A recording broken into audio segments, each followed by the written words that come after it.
Fatalo fatuai malenganga falalo manatu lo omanuia ya le na fo I tu ya ai mai se fo I o tiu te bafai Vaofilili sa fenga yai I le nei fo yaso ya ta ftai ai le anga le o le tua o le o tatou Peilua ya ai fa balolo se fo manuia te lenga Lofipo ya fa pe fo I le te lenga Levaopolo ta le aula Abea o vai se ka kude ko Peilua. li lava ya le wala ngona le yatu te leia Ya.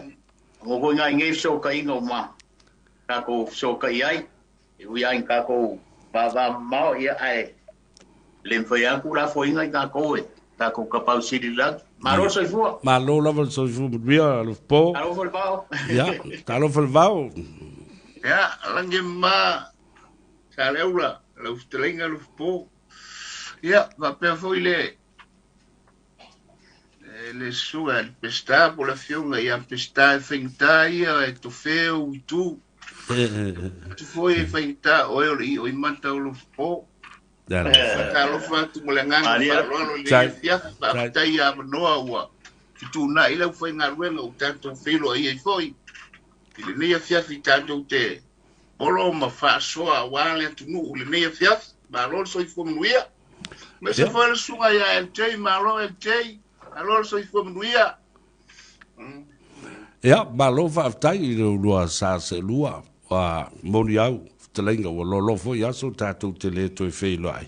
ai ole lava o te no foa ma promote lava ia le tele o le pole kalame e vai a so uma ma te mi uma o te avano mai ai e le ngā te le Vaofilifili e fa pena fo I le so ngā a le telenga ia sa le ula ia pa o le telenga fo ia Lofipo manato le a le toe a autaleina le fau o manaia e le tatou vanonofo fa le anganu ia o malu fa le atunu o malu fo I fa le tua ma le fa le malo ya o pa ia masani o le atu o mai le vau se yo le fa tai o leo va ya sulu le tino ya lo mo lo soifua mo lo la le pea ya mo o pe wo lo toi la iti vai atu le fa funga bai le atu la fotu ia ile nai tu vai ya awa fo se tatu talo le fia file ya ma le tulanga o fa ta oto ya ia le tatu por clame ma le nganga fa lo fa tai Alo pista. Ya, saunia ia statu tarsaga ma fa Peilua el tatu tulo pa ka po ya. Kai dole ka ko por kalan. Salo ele o lama mai fo ele ko fa tu ya tu pe. oh ya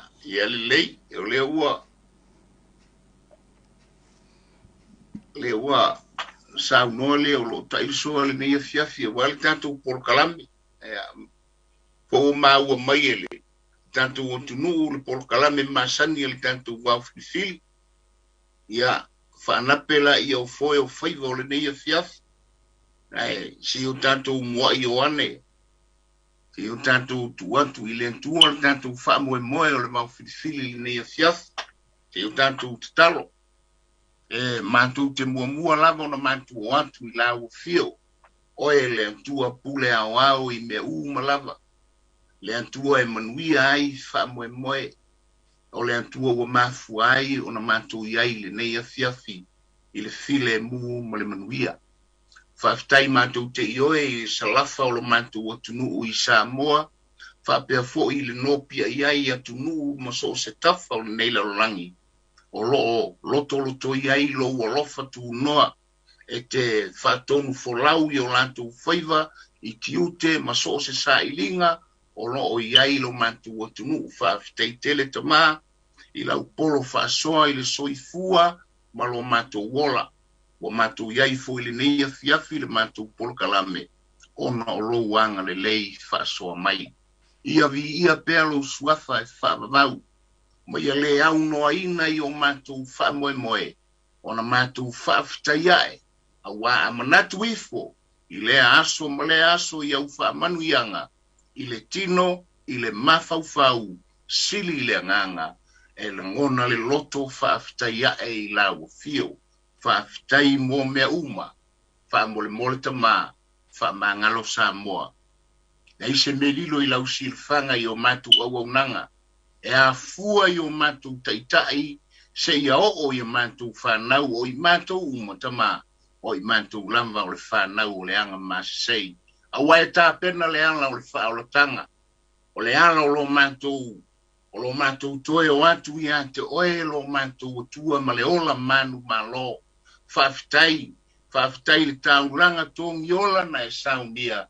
wa matu maua ai le whaolatanga mai ante oe I le neia fiafi manuia mea uma I le awai o lo nganga fisosoani I le Vaofilifili o lo watunu mole ia awai oe manuia ai mea uma ia ola matu talo lea tu mau I lunga o Samoa lo manuia tama ma ia tu mau au whamanuianga tu mau le loto tatala tu mau le tō wha ma le whautanga I lo watunu e whaasoa ai le Vaofilifili na ia o mātou whaamanatu tā ua na e au mai mo I mātou mo lo mātou watunu maise e whaamanatu ia mātou whanau I tūpuranga o Samoa lalvaoa ina ia le muta ma ia le ngata a o se la mepa e mumu pea o au whamanuianga mo lo mātou watunu tātou ma oe le au noa ono Yesu o mātou valauai amene amene ma amene Amen. Whaftai. Alo, whaftai. Ia. Lofipo. Ea, olea. Ia, skaria e. A makarole o kapol kamande. Sei, patu le whafo mai le tunu. Ema, e poi le fio mai a pestaro. Tu intangiolo wan re fiafi. Tai. Mana tu Samoa ia, olea ua. Motu ilangi li tātou whasangi ia wan tātou wāno nofo malo tātou wāta puia malo tātou utua. O lea tua na māwaya ina e o tātou mātua e Faasamoa. Ia, ma whaambaya iai lo tātou utunu. Ia, o lea tua foi o lo iai lo tātou whatuatuanga. Whatuatuanga o le au whaito whā ma le au whaiuta. O ao sina o Samoa. O Samoa o ao. O lo lātou whatuatuanga lea o lea tua e manuia ai mea uma tātou te whai. O le ala foi lea tātou te whaamua ai. Ele ese le whawhitai ai o tātou tua a ua whai langi malalango mai tia sao tupu o lea tunu na lātou māwaya ina. Māwaya ina lea tua e whai matupu o Samoa. Ese le mānei o le whato whala inga lea tunu. Ia o lea ili nei a manoa e walawata e whatalofa atu ma le nganga whaloalo. Talofa atu ma le nganga whaloalo I tātou polkalame ili nei a fiafi. I mamalu ma paia o maunga titele ma maunga iti o lea tunu. O lea fua ele mata whanua se ia pa ia ele si o le whanua. Lea fua fo I le tai sama se ia pa ia le tai ula ia o pa ia masani o le atunu a inga matama o tama foi mainga tu mua mapule I tu au malatau le usonga ia o pa ia lava whapea foi le motu sa ia e ala e tasi le maunga iolo whatalofa tu malengang whaloalo e whakili le whatalofa I le itu sa ia wafoi le au whai ngā ruenga te tofia le tua I so se tovine o lo no pia iai o lo no manu ma whatangi ua I le langi ina ia mata le tala puna vai o le langi a se saa whamanuianga mo Samoa whatarofa tu mole nganga whaloalo I o tau sa ma o tau whai ngā whale langi tarofa lava ia whatarofa I Polo paanga masani el tātou porkalami.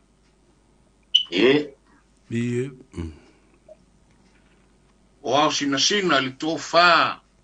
ma le whautanga Samoa e masani on whaasoa le tātou porkalami. Ia whatalofa atu ma le ngang whaaloalo. Le ngata fo I lea ia o tātou whanau o tūpulanga o lalo vaoa. O o tasi le nā wha moe moe o tātou polkalame, ia ise au ngā mo tātou whanau, whatalofa tu ia te utou le nei fiafi ma le nganga whalalo. Ia, talofa foi Lofipo.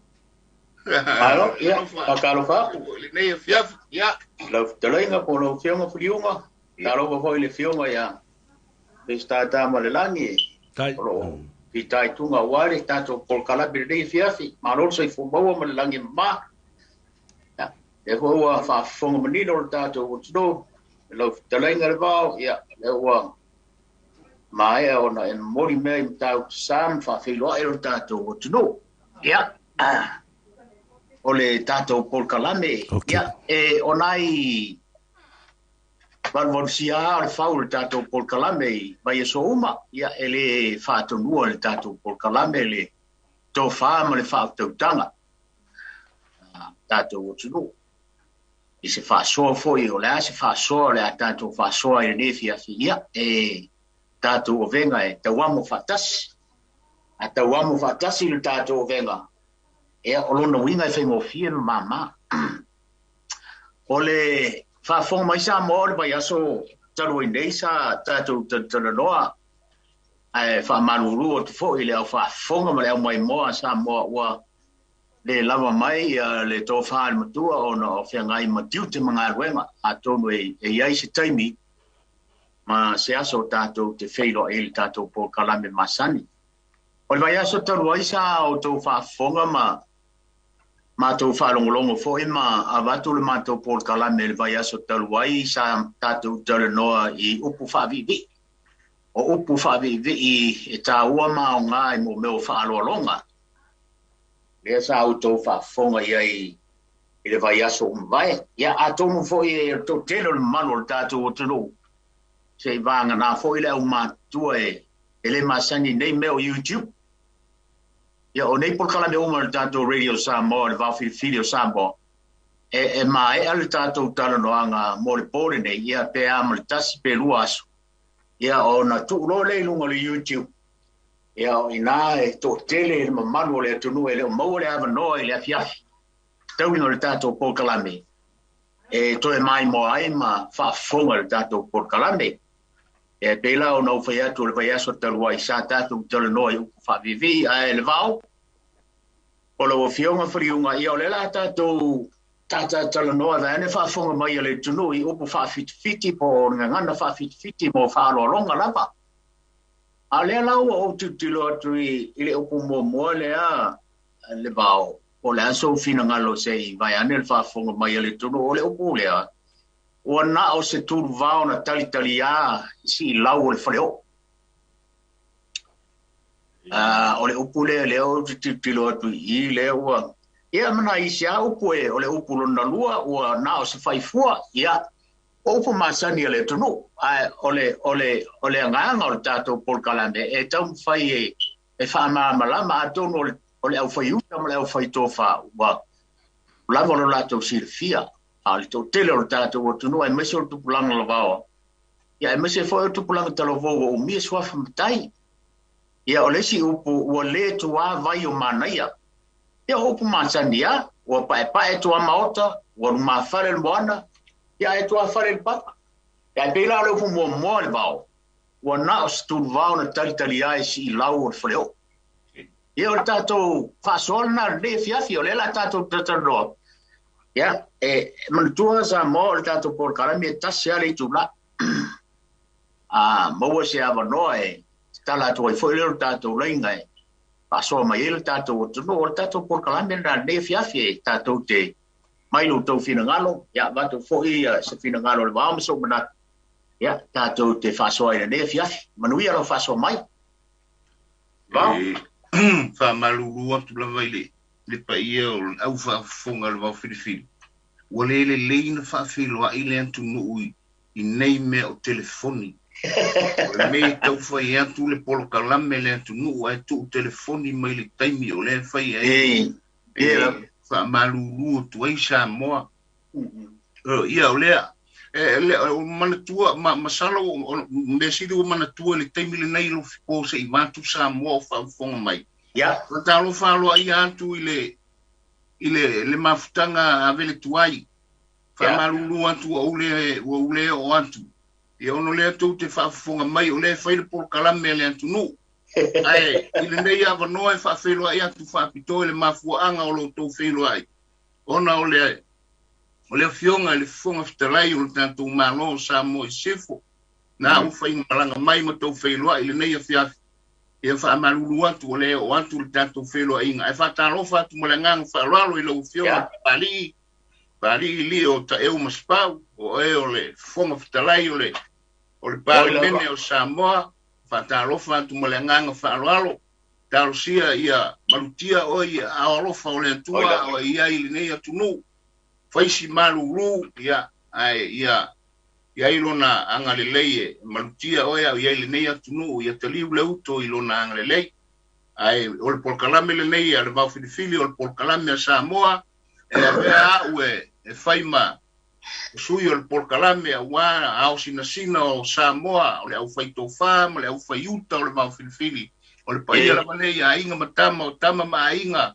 o le usonga atu mua mo pule o lo no pia I tono ni usila nei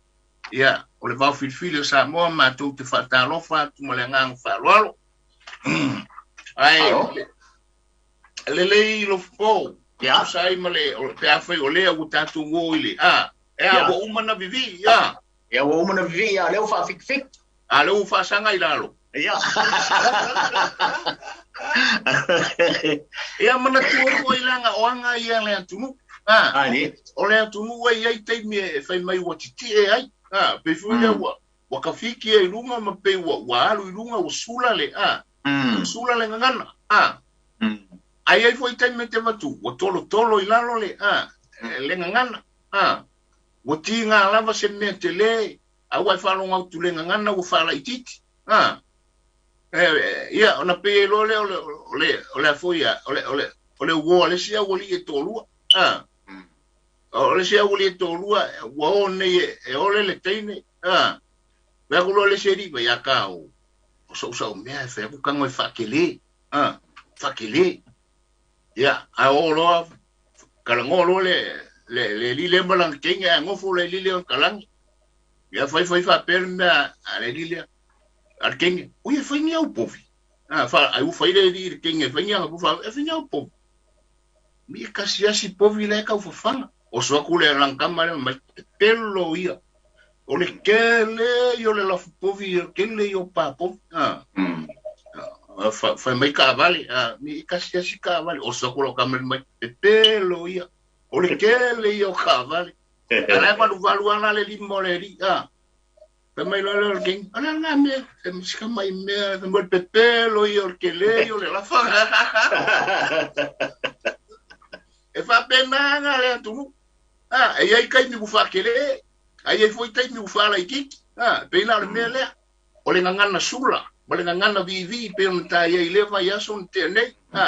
ale vota mai le ngana le ala tu pe o tolo I lalo pe la o me foi ngale o upu foi ia pe ia tato amata tu ia fa pe ia e masani o nei ai upu la tu fa pe ke so nga fai fu singai monga apa au ngau o upu ia oina pe o upu fa na lo nano ia e masani ele tu ia va pe ke so nga fai singai unga pepe o le unga pepe pe la upu ia na o le fai fua e tinga lama ona laulau mai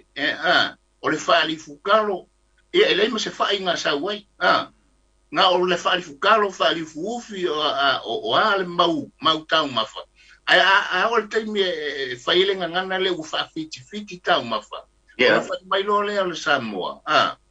whai mai o le ase whai fua ua maua ai lei se whai ngā umai ya sa ya pe awale upusa awale e tinga la mana le ini fa ina au mai ala fa mai ole ase ai ole tai me fa ile ngana le ole ngana fa fiti mai fa malulu watu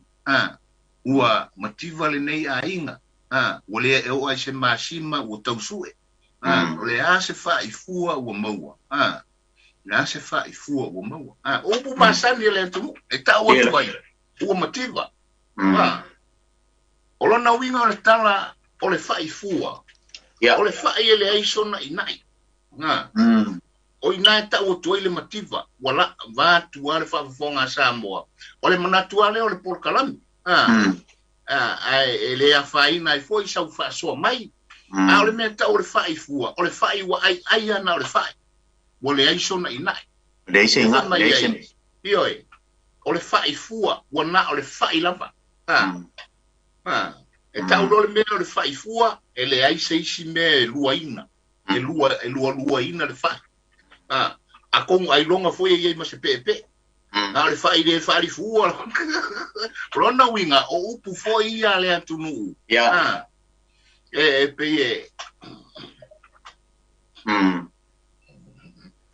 ia o fa penale fa fiti ai ta mafa e pe foi lá ona o i tulanga e fa fiti aba ia fa fiti no foi ava ia mai avale tua avale sanga avale fonotia o le telo le bau ava o ngana fa fiti avale tua le avale songa kua ai se me kua ai wa fo le avale no tua uma ngai le ava mai ele fono le ava ale avale fa mai le kua o lona winga o upole o le ngana foi le e fa maulalo ia pe vola o ai si upu o le tua vai o manaia ia o le upu na Samoa ne pesta mo lo fa mal malama pesta o le upu na no fa longo na ya mata o tele ilo po feme au mai upu o lo na winga o ni upu ni suinga o ka to te o e fu ile upu o le upu wana o se le upu Lofipo o le tua vai o mana o pai tua mota na fa ya nela mata mai le amatanga la le upu le na mata ile o le upu mo le vao mai ne fa fonga mai le tulu wana o se tu vao na tali ai si lau o le faleo ala o le upu le na te fikan te fa longa ile upu le me o le upu le ngana fatua i upu awa atao tala le upu le te fa longa atu wana o se tulu vao na tali i si lau o le faleo ia nga lona winga o upu lava ia upu le ia upu ia na o le faifua ai vai le mea ile upu vatu Samoa wana o se tulu vao na tali faleo si lau faleo ia na tali si ulau o le faleo o longa winga mo le kuruvao fonga le ngai ka mai vai o upu o me ta o tuai le motiva sa tau tali le tulu vao i tulu o le faleo e tau su e isi na vai e asu mo malo mo le ngangana foi leo le ngangana fa fiti pei foi ona faia foi i le ngangana o ava o le ngangana fa fiti o anga ia le aturu e tinga lava ona fau masoloi ai ave ale ngana le fa fiti ai se me fai fa fiti ava a tautala i ava fa fiti fa malu watu na foi se la ava mua wa u mia mai e ainga ia male falo nei ia fa malu watu wa le tua le fioanga o tama ia ma ainga ia ia wa luma fale ile pela upu nana ia luma fale mona e tua fale le papa ia lenga a fai luma fale le moanga o le papa ia utato no ar mea o lona winga o le ese manga le ese manga ia alua ku luma le moanga sa ku le papa le ese meo ia ia lona winga o pai tua mo tinga ia o ava ia o le ola i ava i luma fale e o foi tua mauta mo tua lawa ua le fa mai ua papae pa e tua maota lo na winga o motiva aba o motiva aba tua maota ma tua lawa o se fianga o fa fiti ina aba o la aba mua o lo na winga o me fa fiti ai o le ngana fa fiti ai aba pe au foi na fa fiti ta uma ai fa fiti lo la ka ko le au le ma matulanga ma pena e le go fa kwai Alo, ba ne ho ye, ba ne fa fonga mai le tuno wa tu fo ye inisi upu ai. E te le au le foi po si le fia fo ye le fia mai a pesta va ane swafa. Ya te le au upu e wa ole te le yo upu ye fa fiti ai ya fa lo longa. Ola so ngata fa lo longa fa fiti amba. Ola so inisi upu ia va tu ya. Leo fionga oi te lenga sale au lamba sale au. E va fa pe isi to ina fo istem ya to family o pupu lima. Ale ole na e ya upo e fo itala na ma san fe mai ya malia i o le i le fo fine paia. O pe go tau le ya pe o na upo e ma san fa ya to family o le talia la to sua i tulanga masani. Wa fi wa saili ta ili uta sa ili tai te fa ile mo se mea ai no wa pa wo me wa fa mai ile lofa male anga le yo le tu fa tu fo yo fa vitu ciao le ti ngale karingo le sua o se karinga sua ba wo no fa lo a upuna wa fi wa saili se mea wo le fi wa saili Iwa sa ile fa Maria i. Ole se fina ngalo por kala me ile tu blanga ile nganu le. Ole ata to wo ile tu blanga fo ile fa ke usiano mal mele ole fa fiti. Awa la utra sawale. Ole tau mo futanga na la mai o ufi o talo o tabu ele mo se fa. Ai ole te ki mo la unga melto ina wo fa fiti. Ole se fa fu. Mai ole a fo se fa fu. Ele se fa. Lá tu aí, olha não vinha o pepelo.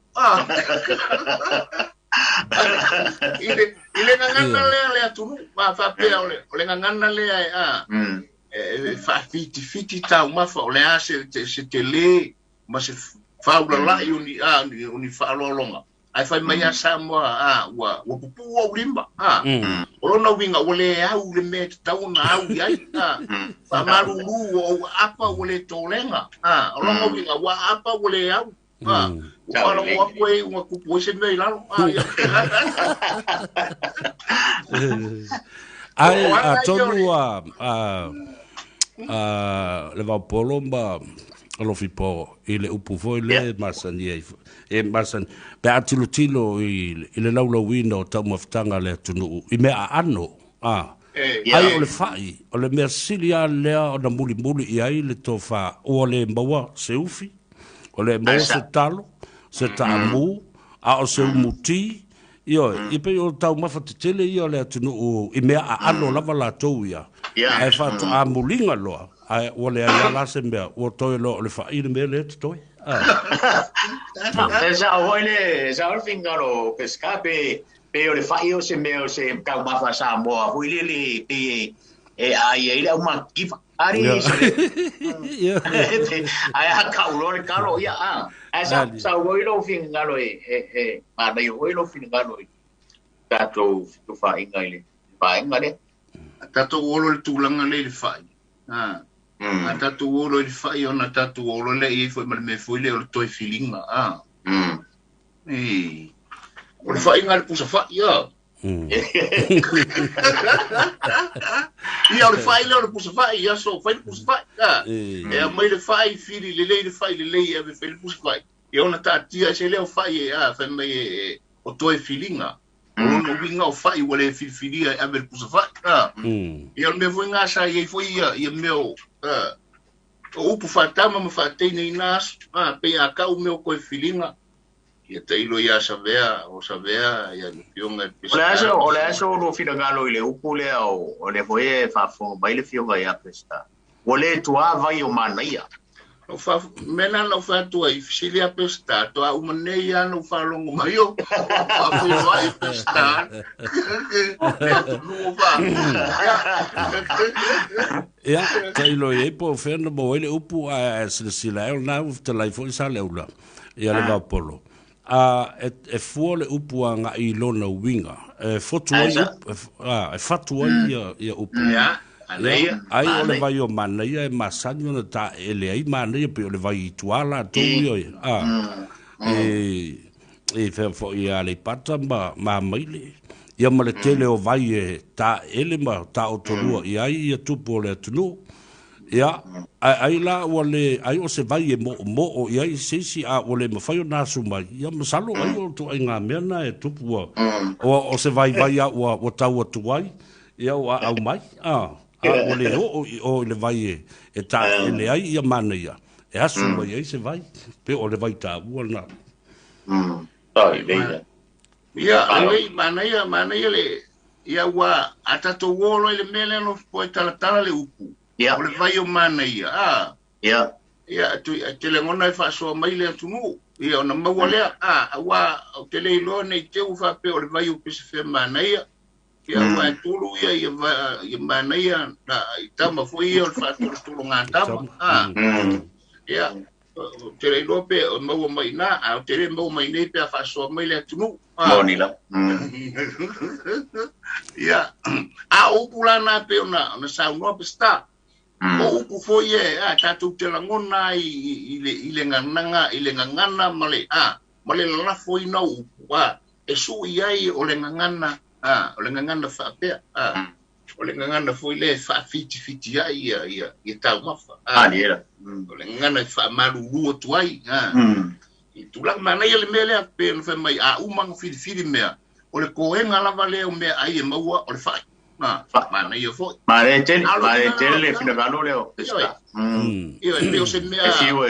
e saili a wa pawanga e fiu saili se kalo saili se kamu pawanga le mele e kele le kaimi o nga ia o le fa ia fina tonu la le fa ia alo wingo tonu le lo tala ele tau mafatanga le na lau ele mas fa sai ai le foi mai le acha vai fu asa wa tala pe beres ia mana ia ngai o pulana le fa fiti ma o ngai le tunu o ngai le tunu ia la le mena o ina ia ile mele le ngangana le tunu na matu fai vol matu me ai wa uma foi se matu ta faunga elisia fia fale o tu fine sa lo tu fine la matu me ai mo wa o nga sa matu ia apelo le tala se tu fine fa malulu atu le foi se me wa se fai fua wa o mo le nei ai nga ia o motiva le ai tali lo se me mo tali ai lo tu sua pa mai kala le o ngale nga u kala ngeli seri nga wa nga u kala nge o nga mai se tina se le se motiva e ala na motiva le tangata o le fia motiva o le atua ele motiva o kala le o nga fai ala fai lo ko fine fa mai tina se le se motiva ela na motiva le tangata o le fia motiva o le atua ele motiva ona suia I lole o le upule na sau no ai nei sa vea o le atua ele pupu ona ao Liela.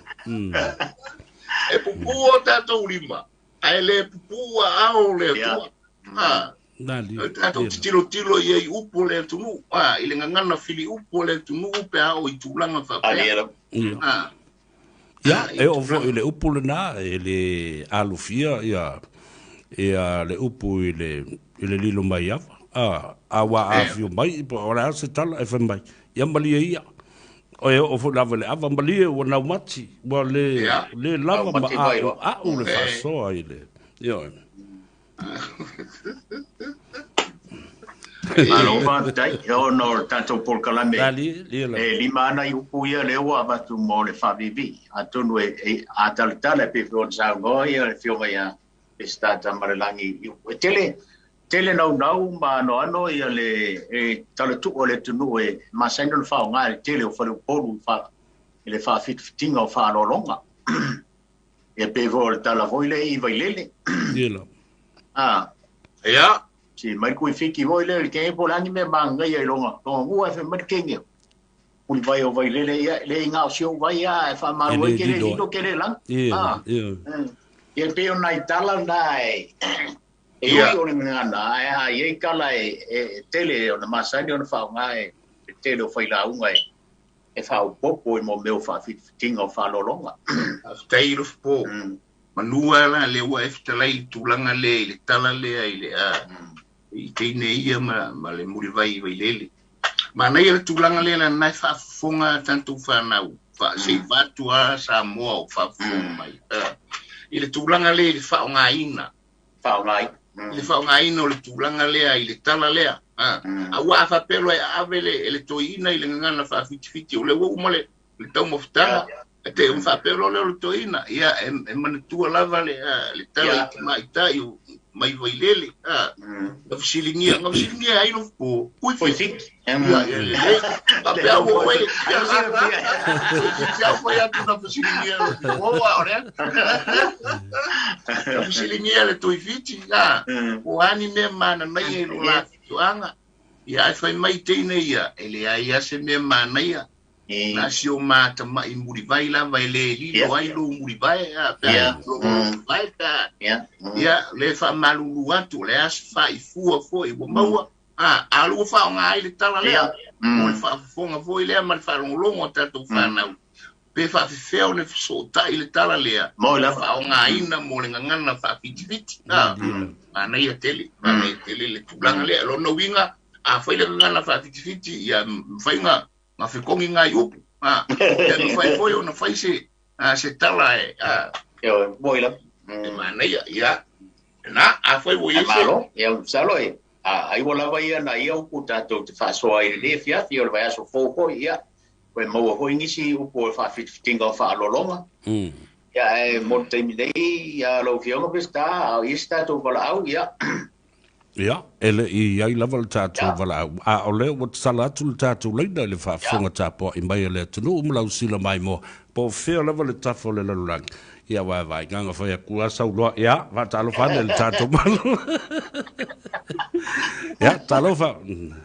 Talo whalawa, ma lo lava le maga I o pokalami. Poko au vilia kuale le pokalami makango fiei. Ano. Ia, tau lo swafa I oi. I tātou malo ma. Ya mai foi le tofa ma le fauta. Yo o faula kangi. Mai sidi sa vai. O me o vidia kwai. Ya. Ole mai o ko fa so I me o e sa ole le ala ngale foi ku puisi ma ko e kale si I fa vera foi mo ke o ia e ole e kinga o kalo o wa me foi ai sa wa ole fa. Ma va ia fa maru ko la fo se fai fo o mo ai la le yengi fai I lo ko ave ko lo ma fa awa ile ya se fai o la Samoa ka o se o yo se kalo o ka o se kalo Samoa e fo nge ya lo fa lo ngi I usila I le melor kalo Samoa o Samoa nga o kalo ngi we o ai se lo nga o le fai fa ko a ku lo le o le fai Samoa Ele ro por mea fai ko inga ia so le mea ki ngale mai o ka mu ai over ka mu ele ka fa lo se ka mu Samoa le ro por mea o piki mai ngai ko inga ia so ia le se lau ka sango ia le fai e fu a ku ia ko sango nga e sa le lava e ki nga mai mea ai lo ingi fai ai o le upuanga ke fa lo ye e fai wa le fai ai o nga le fai e ka o le fai Samoa Ya, o saka ika ai mo ko inga wo baba ku ya la ko fainga mo le la ko I wai mo nge ko sa ngoa e ke le me ai ka ke le vai se fa ai a ku lo ko ga fa kai ya fa marurua la fo se fa I fu o mo e fa nga nge ya la lo ya pero ko le nga ko inga le o le ingi ka lo Samoa le ingi ka mu Samoa nga ka mu yukingi ya o kalo ni we kalo ye pe so kanga fa so le lo por mega khligo na fai fa penga ko inga ia ka wari fa ia mo fa lo lava fa kai lava mo por kalan alo va tai ya lesi tatu pala au lea talo fa lava balon se fua ya malo lava leo manel por kalame ya leo ovi eto nos tama upuana ma san for mato pitonu tarofa wa paro le mal motiva ya wa ma ngol le ka ngoli na dira adiela funga ke masanya ika tarofa wa mole kwa ba manga o ele sila foi adi ia ai o ma o le ka ngoli ma ole ma fole makiwa io pe nga io fu fa pe nga e ma sangue fa fiki no me o calma na dira es como i mera va o que le robe la so ko fa o e o me o le ma fu mo lo ko ko kai e o pule fa pe pilanga ma ka o pule sa o si o mianga pea fingalo ai si o manga si o manga ma si o mianga inga ni ora se ai o ko faya o ngol ke mi ngara sui ma o ko se me manga ya ai nga ma ko karo kwa fai e pusai ma ko fingalo ia fa sui ai va pe ngai ya nga umo nge kia ira si o manga ai alu ka ko si o mianga e pe la ka go sa ngai e lo si uso nga ko ke mafuka Faliuga o ka singa fa ya o ya pa pe nga foi yo ma ko voi po ia ma si upu foi si o ma kama o le nga o baki karo fo nga o makingu nge o le ba o foi ia mo wir po ia man wir alo va tai ai la ia va talo fatu va lo le se fo mo wir Balo se fua mlangi makapi le o fianga se vea alo fala alo se fo fio e mola ngolua ore wo ye ia lo ia talo vai fo ia Lofipo ba alo se fo caro fo fio alo se fua malo langi makapi ma se fua langi mai wo fianga ko kai mo le ko ka ko mo ko ngi ia tiati makango fie le baba yako loku mau pelangi so kuama langi matongo pie lu so kuo so kuo la ngai ba kenyo a me chera mare piso fama ole mole kupulanga pau mangai makai ala i le ko ka o me ile o ngasami ole banka ko fango kai ole kenyo fa fiti ole nganga Samoa kenyo la pai ule de la uma pasai pa yo sacar la uma que a veces para algo pues sí lo era e makauria la oisi pai la uma kele upu kele ya onga kele me da ave ele pa algo oisi pai la uma e kele upu ala iki mera ave pa algo o lo con la nga pa ngata o lo ira nga le pa pik ka koe ngopo kai ka mo koe ki kai dalo ka mau lalo lo ka inga ngai mapua le kula le la ba kua tinga pa kai ka inga ko inga le mo kupulanga po aka wa pa an ka pa auto pa ngai ya ka unya mala mai kupulanga po le ponjo ka kunga wa ka ko programe ba pe dia ko ya lu suanga ba kele ka mo fa ya ku ngai ku le inga ai le solo ki o ke fa malulua o le nga o se kake le yo ma te ku le ako o nga wale o ki pa ia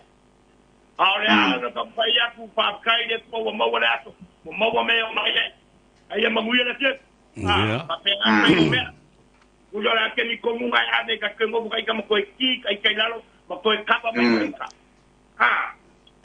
Ya le tira upu ya kamaronga sabia kamaro kele kamaronga. Kalau dia kau dengan apa ngau kau kuya akan berlangi ya orang berpakaian puru ngau kamaronga. Ya kau di rumah ya bang kau Malaysiku. Kalau bocor tuang ya kuman ya dia bilang nak kau kira ngai kamarai mai kau ingat kau balawak. Ya. Menguiat bukan ya kau kau ingat. Lova tai. Tai fiu, dia marolong dari fias. Talofa balon se fo bedbia le swafa. Talofa? Ia, talofa lava, le swafa. Savea? Oh, ia. Ia, oi fo le swafa fa bulmol. Kaya o kaula? Ia, taula. Taula mai ba fa talofa mai tatu malo. Malo se fo, taula. Ia, se fo munguia foi. Nangi mai. Se fo foi. I maru ya sale aula ma. Ya, kaya foi la ufionga. Savea? Tai. Ya,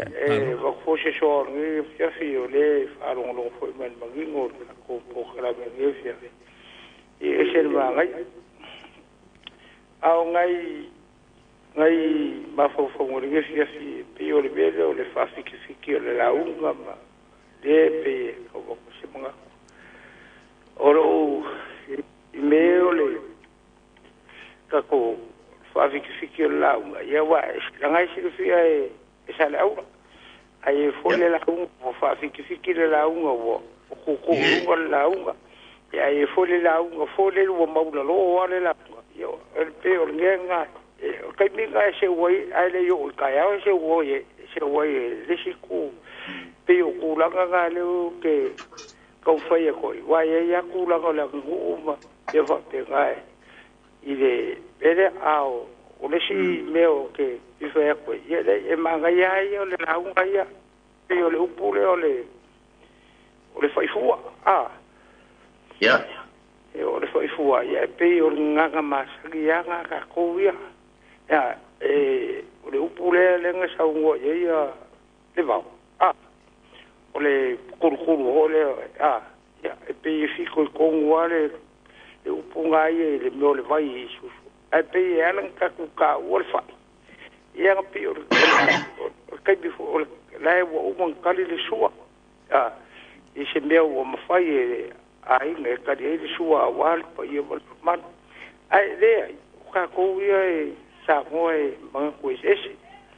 ole ese le mga i o le whaasor ngai aso mar o whalungurungu akwa man magingo mar ko ai ko whawhalele hoi mar ko whakar ma rola ma le whaukaukanga hoi a sale aula mo ia so mar whamoe moe le punga famor mole asa vea kaya I foi asa le upu tonu le o isi ya vea ngale peole ole ya kau waku isi mga kuwa me umai o sa ngoe ya pa yo foi le ese makang ofia wa o ke falongolong wa ko vi kwa le o pokalam au ke whaalongolongo ai yesu uma e manga ia ho wa soa ya ke o ko kamao la kungu e wa ole si me o ke se fa ku fo sa fa kuanga ya ola wa le se ngai bel pokalam o ngole ya e ke de ao upuye mai pe foi si ma ku kele mo ya ale pokalam ai se ngai ya mo alo la wao ka ku ya ni nganga ba kuwa ku ya ke orua de o almeya esen mangio program malo ke dia o le ngu ya pi fai o walu fa ngau la lo wao ka ku ya o pi o benga ai esen mangio fa so ni ya so mo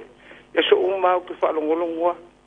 whanongolongoa kua wili kua le pokaram ia kambaingo ai longolongoa malbangingo esel mangai o whasoa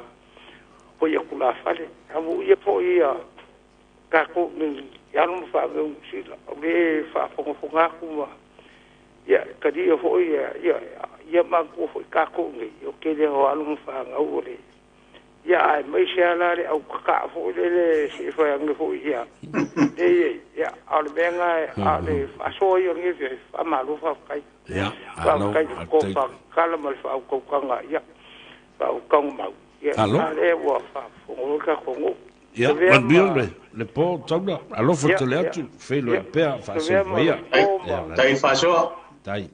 ya ma talo fatu le tato valau le swafa ma fa talo fa ifo e tato malo le Vaofilifili ma le telenga salaula ya Lofipo ya fa kalo fa no kaloma maro so ifo le kalinga Lofipo o wa kulang o mo au sale au la kule fionga ya pesca Hello. Ara ko e fa longa ku lo tu fo ga mo. O kai mo au kau a ku e le Samoa. O fie fa so ku le fa so welenga le fionga fa lukangi. Le fa mai o le fa i fu. Ya sa o le ya o le ka ku ku. Ma ka le fo isa mo ya songa mo. Ele mawhainga vengi whaingi sau whanga po ngi laulau kasi ale ngu. Mea ngai alenga ka ole whai. Ele kau ria. Ole whai foi. Ele i eise whai Samoa. Vai ole whai Samoa. Ole whai Samoa. Ale whai le ua sau ngi vai kemi whai pālangi le hoa kau kako whai pālangi. Ole whai ngā wako pālangi. A Samoa o le fua uli ale me sa faela ko sa fanga i lo kasi Samoa me yo ka isi me la nga ya lenga a ka we la ku se a inga se ave se si po se la ko so swangi i se nga luenga se a inga po se pa falenga se me e fa ngale upula ka mai ma walalo o le fai fua kusa o le fai o lai fua ai le kau dia se sa fanga Samoa me kongo nga lenga ka o le upu ia o mako sa vali mai o le ase fa ifua o mako moa va ku lo ko ainga le pa ia male malu lo ko ainga ia o me o mako moa o le lofa le lenga fa nga Samoa o le fa ifua awa vo ele ia ma se sa fanga Samoa e ka o se fa la ule ka tungo pesca ma levao pa pelo kalenga la va le Lofipo ya ma lo pulo le fa ipo ma ko lo ngang pa Samoa e mai ele mai ngai ele fionga fa o kanga lo pulo awa o le fa ipo e nga fo i fa nga o ia ka ko ngai ia wa lai lo ka mai ki fa palang leo foi fa ka mai mo fo em fa el fa rif a le fa lo mai le ka o ko i e le ka u dia fa ia sa mo mala ko sa fanga ola mo de lo u le ka ko o len ka o le a se fa i fu o ma ko mo u sa o se mo o le ka u dia e ka oi oi o mo ja po le ar ke le male ma o lungo sa u se so soangi e ka ua o le faifua ia o sa u le so soangi aku pe tai mo vao pa bea lo ko fa le sa le ulo i le ka ko bukala ai mai o fa lo longo pulava ia le alo ba soangi tai ia ai kai molo wa bango kai lava uso le so so ni mai ia uso so foi ia sa le ulo le va polomba Lofipo atonu e tau piti fo i lo langona le mata pule salo ai o le ala le ala i o da le afia i le fa i le faitau nga fa le nganu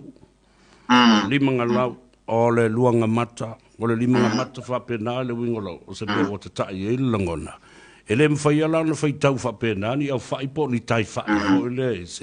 po pea tau fo le fa tu sa i ai i lau lua fa utang na no fatta piti ho lo finagalo pesca ta malelangi le bele na sa no e pe ya fa e tua ia pe o ngale mo wor ke le ka ma e pe ole ka pi ki fo lo fina ngalo vai ngale na o e sa no vai ngale man ia e le vo sa no te mo ia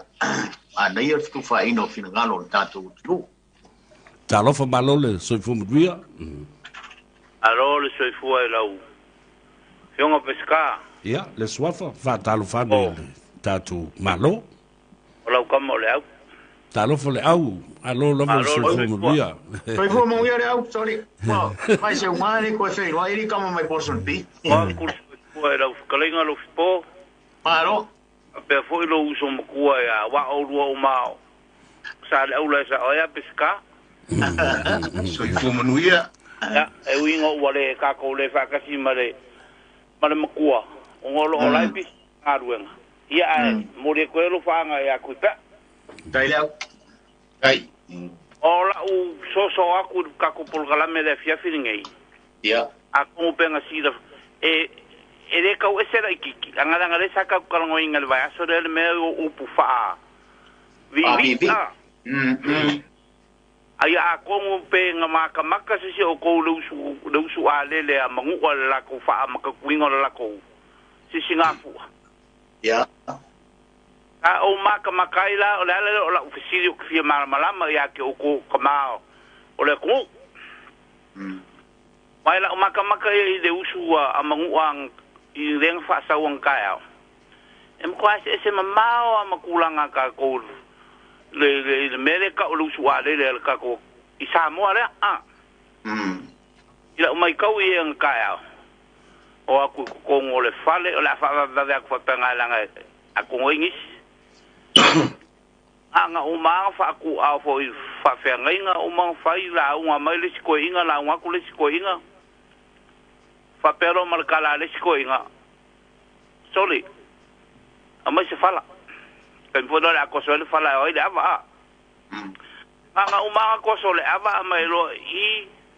amang kuala la ngo fo mala ula wa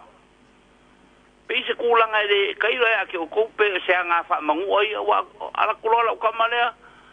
fa mel ko inga la i ru mai ava lunga a ko ngi fala kuwa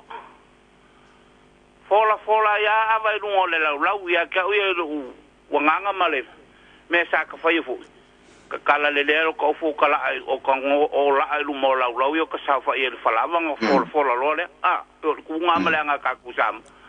mea i anga ubai anga sorry anga lulu ua kua ava ku rungo le lau ave lo mal fola ava ka male e ya se umi al folanga foi la ava pe o le saka ku ye vai aso de meio upu fa vivi ngo ava ide ai ma se ava ko fa lango fa pe o rupe singa o le la kasi pe o ka ko e kulang fa benga kasi al fa pungal ka malo le e o fo o le ava ka wa le ava e de se fa pe ka o se kunga se nga pula ia ava le o le pole fa fenga ava le o sa o ngalo ia o malo fai de ava o le sira o mai kau ko a le ise ava se kanga nga fa kuwa fo i da ungu a mai i dalo ele ngua pe ele wa ke i vai se ava sa pe o ku malanga masangi fo le me fa mga fo da kari o pa ya suro fa ma furi al ko ina ko ngi le puasu fa fo ida maka lo ko i fale a ko ape ko lua kanga umala fa mo ya mai umala ko ipu o le ava akwa nga kuwa irunga umai asufaf o kilo e fola ku al kangwa ngal kamalo ko kama ko kasile sa fa i markangwa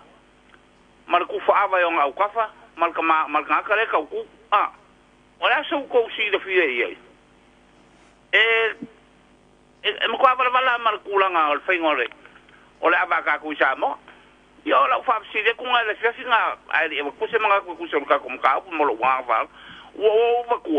o ke fia mala malama pe ai sa me fa pe wa ola wa ye dem kwa le ku sa mo fe ngole lu su ale le fa Samoa ka ku Samoa mo lo fa lo la kai le au se o kari va ve ku ia msalo e mana yo lo fina ngalo e ya lo vo le mo ko ya wai ole fama nua ia Ya, esa au ke mangkuan kala a le fionga le. Fionga ya le wakose. O le wakose ang sa ngoi le upu le. O le kele yo me fa kukuila le fai ka ko. Samoa o ka ko. Samoa sifo la e kua le ile me masani ile tru. A o kukuila mangua ya ale o yesi kala bo kala. Ye la. Salo hoyo la fa fonga mai o ka ko uso mai moku sala ya. Mo Wai ese foi ala ko fainga fa vai. Il tato nganu a Samoa le vai. Yang ai sira fiare au e o me masangia. Ele fa pe kau. Ai le yo ngo fa ku fa pe sei mo ko sei. Ole ase kaimi o ka ko po kalame panga nor ka ko po kalame mo vai su fo. Ya o ka ko kala ngole ai me lo fina ngalo ka ko po kalame ne fiafi. Pa kai lava Lofipo. Ya. Le pianga o vaku foi pe foi la wa ko wa le wa fa mangu ala ko ai mongi ai au. Ya. Ya kulanga umai I pe o ka kom ka o pungi kula fiaf. Nei au foi manga kurkelo fingalo ka fi wa faria. Ya wa ele fa pe a faise upu fa fiki la longon ka ma fa fa pe dia. Fa malulu aku o pau se kalofua wa. Ma wa ngi ai nga kaliel su a. Ele o fa ya me ka. Dila. Ya nga fo wa kede ya. Se kalenga ma sa ngonga I wingo me hape. E pio de kua male a ko. Ka fa ma wala luinga ka ika si ka ka I runga. E pio de kule. Pe foi le polis ko inga. So le se wo mimika fo ko ingal. O wa ngo fa pero le skula va sole. E wo fa mimika fo ma ko kama. Malo ya. Ko ele ko nga fisa wa ye. Yo mo ila. Ai fa mal lo aku por kalame kingal malulua ngai dava koke ye mongi le o lo euskaria ngai malunga se uso de Levaopolo o le maluluinga fa ki mare tonga de pesca ro ko ri kam fa me molka ko por kalame ka ko fero e fo va so fo ya muy de cual ka ko po ya fo ya inga ya ya lo ka ko pa ko muy mo como la so fo ya Alo fa pa so foi ya lo fa so foi ya talo fa malo so foi mria ano so foi moia da o fio sabia as lo fio pes kam salo ka ko vala mun muri ya tato vala mun muri le o volta tu te milango wa lo fa tu le to ina wa level ya ai sound o ya li le wa lo fa mai ya fa to no tato por calambe ta ka sabia o salue ya talo fa salue Pero soy por Maguia. Le vaso e le to mo se fe lo ai fa. Ya. Ya. Alo fa le buenga. Ya. Ya lo le dido po ya va. Que ga ya po. Aro soy fo. Soy fo manuia. Ya, soy por mo ma le langi mama o que fia paso a ku de upu le wa nga se fa fo wa mawa. Ya. Le va ka. Ma ko fo ye e de kala fo ide I de vai ba. E ko I no fo ile o fale a sao mo sia fa nga kingi ko lua. O le kala dia. Sa nga duer ko ina. Ya, ma va kurar ko ina o lai e fai de fai ba nga ki. Sa fa yar ko ina ai a. Ai mai de fai ba nga ki mo se mai ki ma ko kui. Ya de kala de ada ku ya gade fir ko inga ngopo makia I topora kui ai keba o ida ka ma fo yo ngo buli mude ke ke sio la ka ma nga o ai ki avi o akulo de nga ki nge a fe fa ko nga nga o igala nga ro ge de ka ka de inga ki nge o fia ai nga ki ya nga fo ya ku do o de di o nga ko nga fa ka dia Ase yung waru se sa idi mese me a wa o rua o anu leo le ria wa mare mare ka rua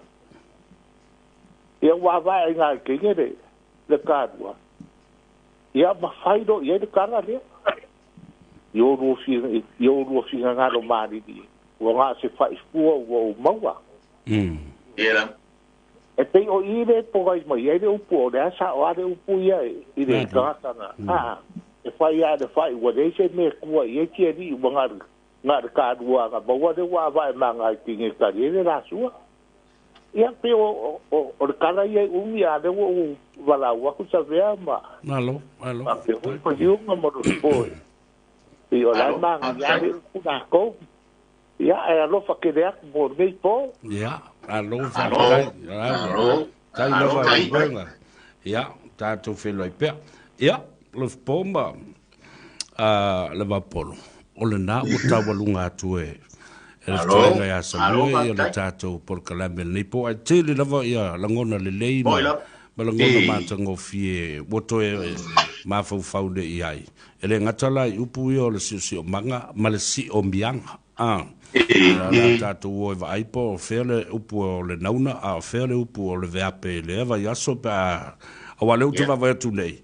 a tolu vai yaso le tātou maftanga le silu mana i atu ora ua fio pa le supari e tu ua